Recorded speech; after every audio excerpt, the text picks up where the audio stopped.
64 साल के एक बुजुर्ग बाबा अपने छाती पर 21 कलश रखते हैं और वो 21 कलश खाली नहीं रहता है, पानी से यानी कि गंगा जल से भरा हुआ रहता है। और भारी लगता होगा ना बाबा, ये 21 कलश से पानी से भरा हुआ छाती पर रखना मुश्किल होता होगा। लोगों की नजर में इतना वजन बुझाता है, मेरे नजर में एक अड़हुल फूल है।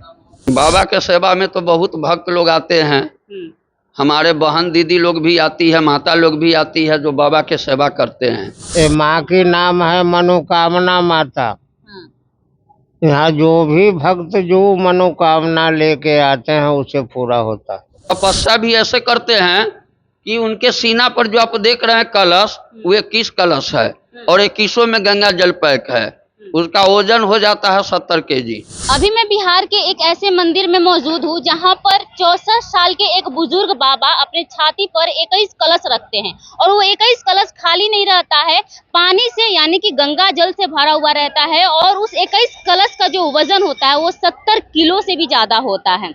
अभी मैं उसी मंदिर में मौजूद हूँ और सारी चीजें बताऊंगी और बाबा को भी दिखाऊंगी। और वो 28 साल से लगातार अपने छाती पर कलश रखते आ रहे हैं और इस मंदिर में उस बाबा को देखने के लिए काफी दूर दूर से लोग आते हैं ताकि वो उस बाबा की इस चमत्कारी चीजों को देख सके कि भाई कैसे एक 64 साल का बुजुर्ग आदमी अपने छाती पर 21 कलश वो भी पानी से भरा हुआ रख सकता है। तो बता दें कि अभी जो बाबा को आप देख रहे हैं इस फ्रेम में, आपकी जानकारी के लिए बता दें कि ये बाबा 1-2 सालों से अपने छाती पर कलश रखते हुए नहीं आ रहे हैं, ये लगातार 28 सालों से अपने छाती पर कलश रखते आ रहे हैं और 21 कलश है। अच्छा बाबा, क्या नाम है आपका? श्री श्री 108 बाबा नागेश्वर दास, उम्र 64 साल। और मेरा उपदेश है धर्म की जय हो, अधर्म की नाश हो, प्राणियों में सद्भावना हो, हमारे देशवासियों के कल्याण हो। बाबा ये कलश रखते हैं तो कुछ परेशानी नहीं होती है आपको? पुत्र को पुत्र हो सकती है, माता को माता नहीं होती है। मैं तो माँ की गोद में हूँ, मुझे क्या कष्ट होगा। भारी लगता होगा ना बाबा, ये 21 कलश से पानी से भरा हुआ छाती पर रखना मुश्किल होता होगा। लोगों की नजर में इतना वजन बुझाता है, मेरे नजर में एक अड़हुल फूल है। एक अड़हुल फूल की तरह है ये कलशा। मतलब आप ये बोल रहे हैं कि ये 21 कलश पानी से भरा हुआ एक फूल की तरह, अड़हुल के फूल की तरह हल्का है। एक अड़हुल के फूल की तरह हल्का है और माँ की गोद में हूँ मैं एक बालक की तरह। इसी तरह 9 दिन तक खेलते रह जाता हूँ। 9 दिन तक? ये कलश किस दिन उतरता है आपके छाती पे? किसी तरह का तकलीफ बुझेबे नहीं करता है। और न्यू सचिवालय नौलखा मंदिर है, न्यू सचिवालय नौलखा मंदिर, जय माता नंद कुमार देवी द्वार। ये माँ की नाम है मनोकामना माता। यहाँ जो भी भक्त जो मनोकामना लेके आते हैं उसे पूरा होता है।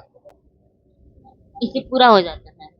अच्छा, ये निर्जला व्रत रखते हैं कि कुछ खाते पीते भी हैं? नित्य क्रियाक्रम से वंचित निर्जला, पानी तक नहीं पीते हैं 9 दिन? कुछ कहें। हाँ।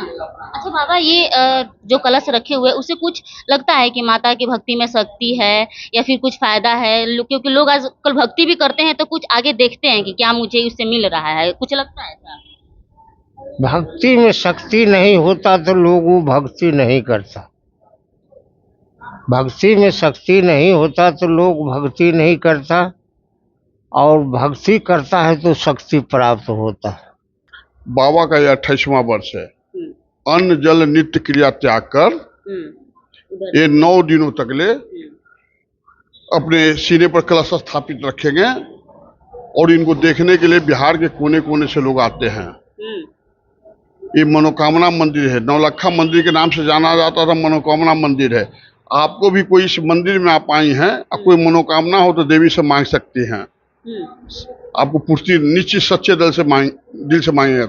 इस मंदिर में बड़े बड़े पदाधिकारी, बड़े बड़े डॉक्टर, इंजीनियर, जज सब लोग आते हैं और माथा टेकते हैं। अब पूजा में तो उन्हीं के देख रेख में और वही लोग के दान से पूजा ये चल रहा है।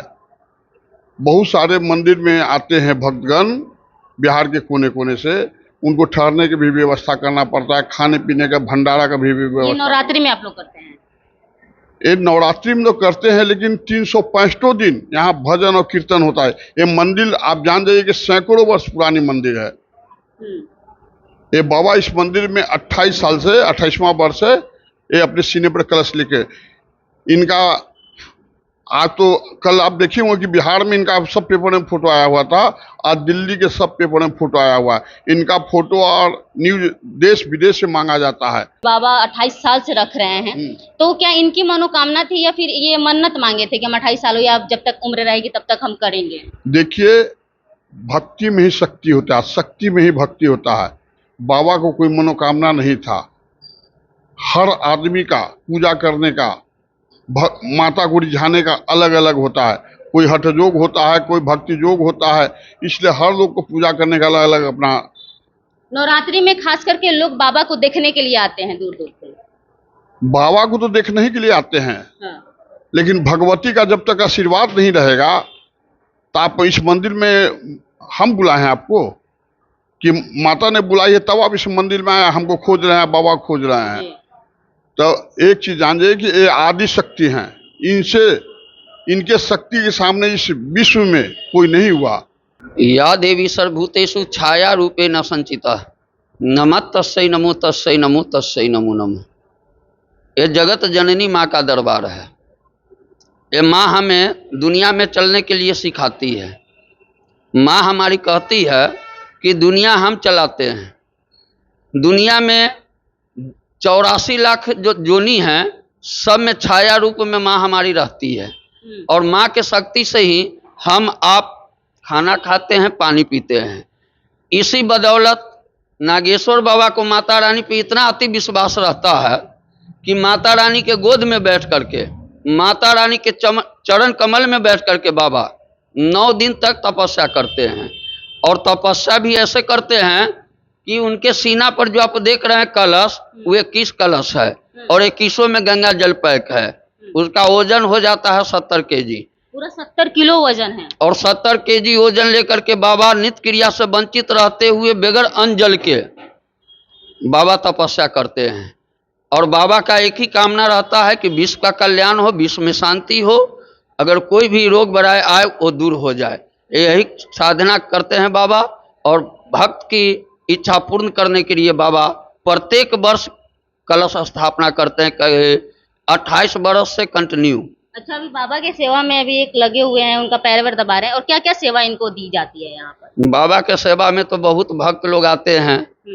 हमारे बहन दीदी लोग भी आती है, माता लोग भी आती है, जो बाबा के सेवा करते हैं। और बाबा के सेवा करने से भक्ति मिलता है।